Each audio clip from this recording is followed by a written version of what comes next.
Moi, je suis Musky. Mon papa et ma maman, ils sont chiens de traîneau. Leur papa et leur maman, ils sont chiens de traîneau. Et les papas et les mamans des papas et des mamans de mon papa et de ma maman, ils étaient chiens de traîneau. Et moi, devinez quoi? Je suis encore trop petit, hein. Mais bientôt, je serai comme eux. Et j'irai courir l'Odyssée des chiens de traîneau. C'est une course de traîneau dans la montagne. Elle dure 12 jours, elle fait plus de 400 km et on dit même qu'en France, c'est la plus dure. Il y a tous les meilleurs qui viennent pour essayer de gagner.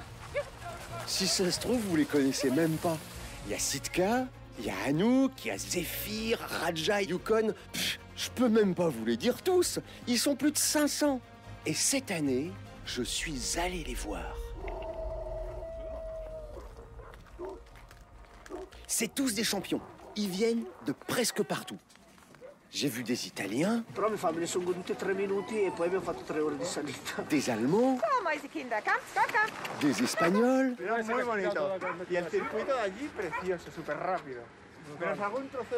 des Anglais ou presque,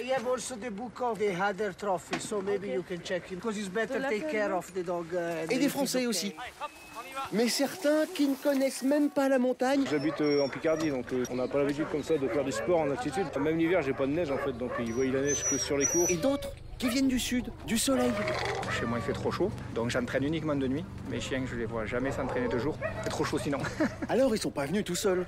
Ils sont venus avec leurs humains. Il y a les mushers, c'est ceux qui conduisent les traîneaux.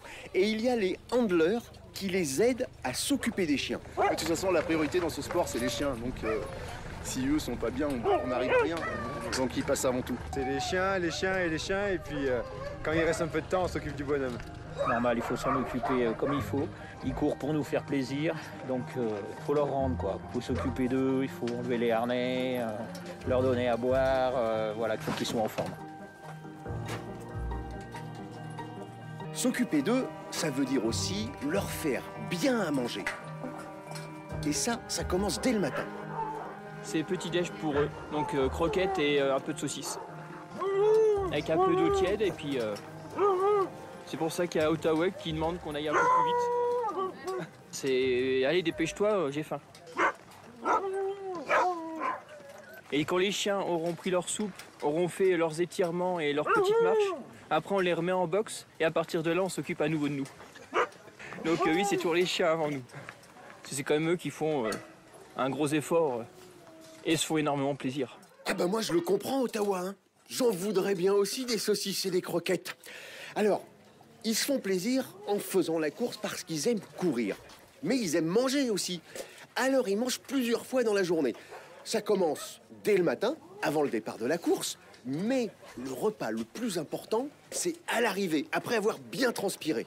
La première chose, réhydratation, donc un petit mélange avec de la viande de canard, de la viande de poulet, de l'eau tiède, de l'huile de saumon, ils ont du thon, des sardines, tout ça mélangé.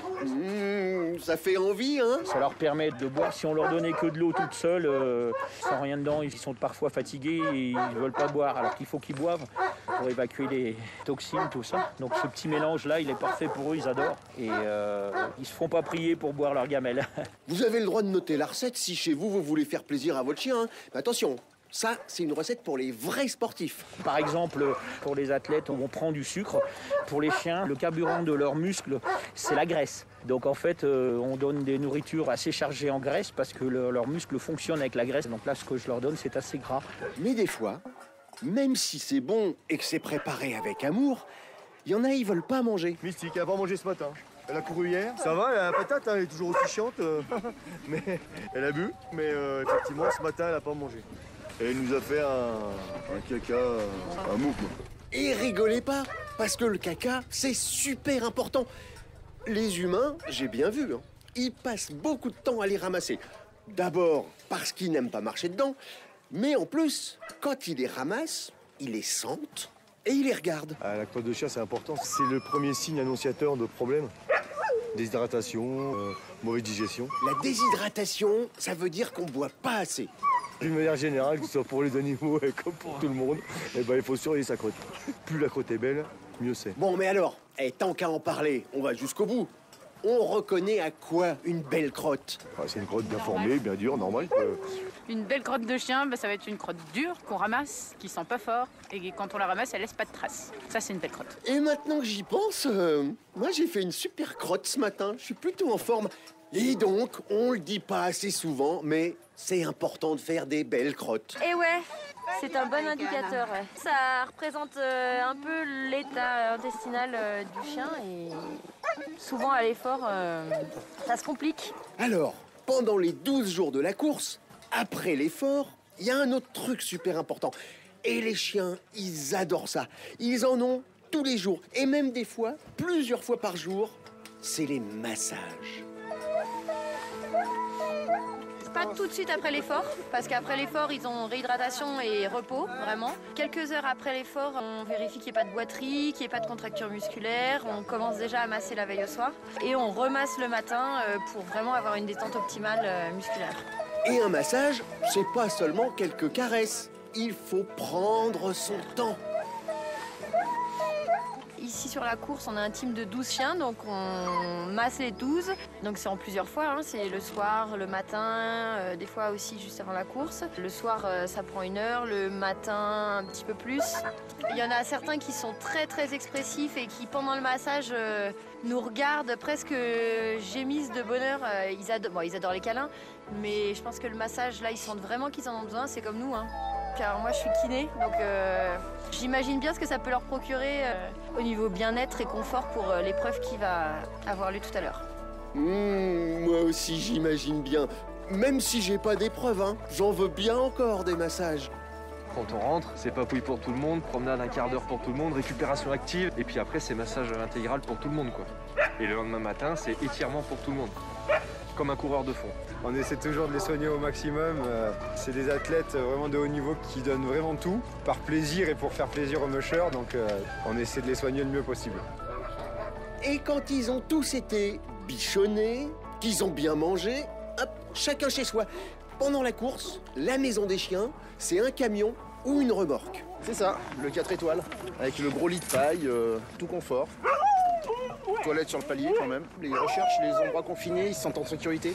Donc ils adorent ça, pour se reposer. Et attention, c'est pas un dortoir, c'est un peu comme à l'hôtel, chacun sa chambre. Les cages avec un petit tapis un peu molletonné chaud pour permettre qu'ils soient au confort. Puis on a des petites plaques devant les aérations qu'on met pour éviter quand ça fait très froid la nuit. Les chiens subissent ces baisses de température le soir, qu'ils soient bien. Comme nous, quand il fait froid dehors et qu'on peut aller dans un milieu au chaud, on est content. Donc les chiens, c'est pareil. Leur petite tanière, leur endroit chaud pour la récup, ils sont contents. Donc ils dorment tranquillement. Et avant d'aller se coucher, chacun a ses petites habitudes. Le soir, le rituel, c'est on nourrit les chiens. Tous les chiens passent au massage avec Aneta, au débriefing, on va dire, un peu physique. Et puis ensuite, ils ont une petite dernière sortie du soir avec nous, histoire de faire, entre guillemets, le pipi avant le dodo, quoi. Et après, on les rentre et ils se couchent. Et puis moi, en général, je suis le premier à me lever le matin vers 5-6 heures pour aller les sortir. Je vous l'avais dit, des pachas. Les chiens sont traités comme des pachas. C'est des champions, faut dire, hein. Ils ont une vraie vie de star. Avec en plus, parce que ça, les humains, ils en ont pas autant, tout le temps, des caresses, des papouilles, des gratouilles et des câlins. Ah bah évidemment, mais ça, il y a la dose de câlins à chaque étape. Toujours des câlins. Beaucoup d'amour. C'est pour ça qu'ils courent aujourd'hui, hein. Ils courent pour nous faire plaisir et c'est la moindre des choses de leur rendre par des caresses et beaucoup d'amour. L'odyssée des chiens de traîneau, elle dure 12 jours. Alors revenez quand vous voulez. Dans le prochain épisode, je vais essayer de savoir comment ça se passe dans l'attelage pendant la course, entre les plus forts, les plus malins et les plus rapides.